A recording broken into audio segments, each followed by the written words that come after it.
আসসালামু আলাইকুম সবাইকে। এই তো আজকে অল্প কিছু রান্নার রেসিপি নিয়ে আপনাদের মাঝে হাজির হলাম আমি। তো শুরু করে দিলাম, প্রথমেই পেঁয়াজ ফ্রাই প্যানে দিয়ে দিয়েছি, ওখানে তেল দিয়ে দেব। তেল দেওয়ার পরে আমি ভেজে নেব সুন্দর করে। তো দেখুন আমি কিভাবে ভেজে নিচ্ছি। আর আমি ভিডিও দিতে পারিনি, আসলে আমার শরীরটা ভালো ছিল না, রান্নাও করতে পারিনি, তাই দেখাতেও পারিনি আপনাদের। আর আজকে একটু শরীর ভালো হয়েছে বলে রান্না করতেছি আমার ছেলে মেয়ের জন্য, ওটাই আপনাদের মাঝে তুলে ধরলাম। এই তো আমার ফ্রিজে ছিল বাদাম বাটা, ওটা আজকে সামান্য রান্নায় আমি ব্যবহার করে ফেললাম। আসলেই মানুষের শরীরের কন্ডিশনের কথা কেউ বলতে পারে না, কখন কার শরীর কেমন হয়, সেটা একান্ত আল্লাহ তাআলা সবাইকে যেন ভালো রাখে, যে কেউ যেন অসুস্থ না হয়। আর আমি মনে করেন যে আমি একা মানুষ, আমার শ্বশুর শাশুড়ি মা বাবা কেউ নাই যে আমার ছেলে মেয়েদেরকে রান্না করে খাওয়াবে। আমার শরীর খারাপ থাকলে আমাকেই করতে হয়, ভালো থাকলে আমাকেই করতে হয়। তো এই তো এই জন্য আজকে আমি অল্প কিছু বিরিয়ানি রান্না করতেছি আমার ছেলে মেয়ের জন্য। তো আশা করি আমার ভিডিওটা আপনারা সবাই দেখবেন। তো এই তো আমার ঘরে যা যা ছিল তা দিয়ে আজকে রান্না শুরু করে দিলাম। সামান্য একটু রান্না, তাই বেশি মশলা দেইনি, হালকা হালকা মশলা দিয়েছি। আর আগে থেকে যারা আমার ভিডিও দেখেন তারা অবশ্যই জানেন যে আমি বেশি মশলা ব্যবহার করি না, খুব কম মশলা দিয়ে আমি রান্না করার চেষ্টা করি। তো এই তো আমার কাছে টমেটো সস ছিল না, এজন্য আমি একটা ছোট্ট টমেটো এখানে কেটে দিয়েছি। তো টমেটোটা কিছুক্ষণ পরে গলে যাবে, এই সসের মতো আর কি হয়ে যাবে। তো সস একটু মিষ্টি হয় আর টমেটোটা একটু হয়তো টক হবে, তো ওটা কোনো ব্যাপার না। অল্প কিছু একটা ছোট্ট টমেটো দিয়েছি, তাই এরকম। তো আপনাদের কাছে যদি টমেটো সস থাকে দিবেন, না থাকলে আমার মতো করবেন। তারপরে আমি ফ্রিজে মাংস যে ধুয়ে রেখেছি, ভাবছিলাম রান্না করব, অনেক পরিষ্কার করে সুন্দর করে ধুয়েছি। তারপরে আর রান্না করার মতো আমার শক্তি হয়নি, তাই আমি রান্না করিনি, উঠায় রেখেছিলাম। তো এখন ওটা আমি বাড়ি করে কিছুক্ষণ ভিজায় রাখছিলাম, তবু ছোটে নাই। তারপরে চিন্তা করছি এটা তো পরিষ্কার, এইভাবে আমি দিয়ে দিলে অবশ্যই আমার এটা গলে যাবে। আর গলে গেলে এটা হয়ে যাবে, সমস্যা নাই, কারণ আমি এটা ধুয়েছি। তাই তো আমি ঢেকে দিয়েছিলাম। দেখুন মাংস থেকে পানি বের হয়েছে এবং টমেটোটা থেকেও পানি বের হয়েছে, এই জন্য এই পানি দিয়ে আমি সুন্দর করে কষাই নেব।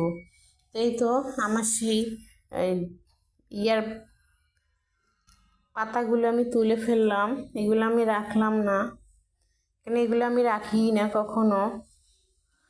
তারপরে আমি এই যে সামান্য বললাম যে 1 পট চাউল আমি ধুয়ে রেখেছিলাম, পানি ঝরাইতে দিয়েছিলাম, সে পানিটা ঝরানো হয়ে গেছে। তো ওইটাই আমি এখন এইখানে দিয়ে দিচ্ছি। তো এখানে আমি বড় সাইজের 2টা আলু দিয়েছি, আসলে নতুন আলু দিয়ে বিরিয়ানি করলে একটু স্বাদ লাগে খেতে, তাই আমিও দিয়েছিলাম। আর আমার মেয়ে আলু অনেক পছন্দ করে, আমার ছেলে মোটেই পছন্দ করে না আলু, ও শুধু মাংসই পছন্দ করে, এজন্য দিয়েছিলাম আলুটা। তো আপনাদের যদি ভালো না লাগে অবশ্যই দিবেন না, আমার কাছে ভালো লাগছে তাই আমি দিয়েছি। তো এই তো এখন আমি সুন্দর করে নেড়ে দিলাম। নেড়ে দেওয়ার পরে এখানে আমি পানিটা, এই তো আমি এখন পানিটা দিয়ে দিচ্ছি, ফুটন্ত পানিটা দেওয়ার পরে আমি সুন্দর করে নেড়ে নেব। নেওয়ার পরে বাকি কিছু মশলা দেওয়ার বাকি আছে, ওটা আমি দিয়ে দেব। তো এখানে আমি কোনো গোটা মশলা ইউজ করিনি, কারণ বিরিয়ানির মশলার প্যাকেট থেকে যে দেওয়া হয় ওটা দিলেই চলে, বাকি মশলা না দিলেও ভালো। আর অল্প কিছু রান্নার জন্য না দিলেও বেটার। তো এখানে সেই মশলা অ্যাড করার কথা বললাম যে ওটা হচ্ছে কাঁচামরিচ ধুয়ে আমি এখানে দিয়ে দিয়েছি। আর দেব এখানে 2টো পোলাওয়ের পাতা আমি দিয়ে দেব, আর কিছু আমি দেব না। এটা আমি সুন্দর করে একটু ঢেকে রেখে দেব কিছুক্ষণের জন্য। তো আশা করি আমার ভিডিওটা যদি আপনাদের ভালো লাগে, রান্নাটা ভালো লাগে, অবশ্যই আপনারা দেখবেন। লাইক কমেন্ট শেয়ার তো করেনই না, ঠিক আছে, শুধু দেখে যাবেন। আর আমার জন্য অবশ্যই দোয়া করবেন যেন আমি প্রতিদিন এরকম অল্প মশলা রান্নাগুলো আপনাদেরকে দেখতে পারি। তাই তো আমি নেড়ে দিলাম। এখন আমি ঢেকে দেব। দেওয়ার পরে আবার দেখিয়ে দিচ্ছি, দেখুন একদম পানিটা শুকিয়ে গেছে। তো এর ফাঁকে আমি একটা নাড়া দিয়েছিলাম, আর পানিটা মেপে দেওয়ার কারণে দেখুন ভাতটা কত ঝরঝরা হয়েছে। কিন্তু আর একটু আমার ভাতটা হবে, এখনও ভালো করে হয়নি। তো এই জন্য আমি সুন্দর করে নাড়ার পরে দেখুন আমি কি করে দেই। অবশ্যই আপনারা খেয়াল করবেন এই জিনিসগুলো। খেয়াল করলে যারা নতুন রাঁধুনি তাদের কোনো সমস্যা হবে না রান্না করতে। এই তো আমার সেই কুচুনের মাথা দিয়ে ভাতগুলোকে সবগুলোকে আমি এক জায়গায় করে দেবো, মানে একদম যেন ভাপে এটা হয়ে যায়। এটা তার জাল দেওয়ার প্রয়োজন হবে না। অবশ্য আমি অনেক কম করে জালটা রেখেছি, গ্যাসের চুলার জাল। তারপরে ঢেকে দিলাম। এখন এই তো আমার লাস্টে দেখাই দিচ্ছি আপনাদেরকে, দেখুন অনেক সুন্দর হয়েছে। তো আমি এখন আবার নেড়ে দিয়ে সুন্দর করে ঢেকে দেব। দেওয়ার পরে আমি আপনাদেরকে পরেরটা দেখাবো কতটুকু ঝরঝরা এবং সুন্দর হয়েছে।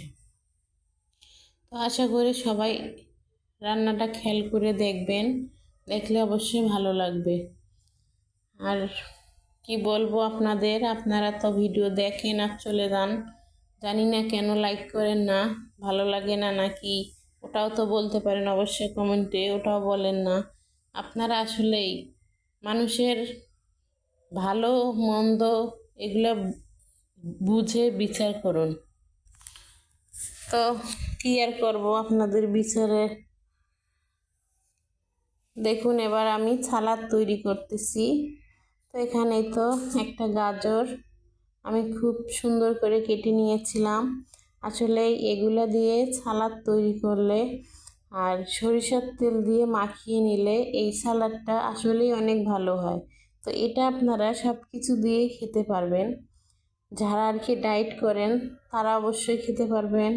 এবং এই যে পোলাও, বিরিয়ানি এসব দিয়েও খাওয়া যায়, তো খালিও খাওয়া যায়। যে আপনাদের যেরকম ভালো লাগে ওরকম করে খাবেন আপনারা অবশ্যই। আশা করি ভালো লাগবে। আমার কাছে অনেক ভালো লাগছিল। এইভাবে আমি মাঝে মাঝে করি, সব সময় অবশ্যই করি না। তো আমার কাছে ভালো লাগে। তো এরকম করে মাখায় নিয়ে দেখেন সুন্দর করে এখন আমি সাজিয়ে দিলাম।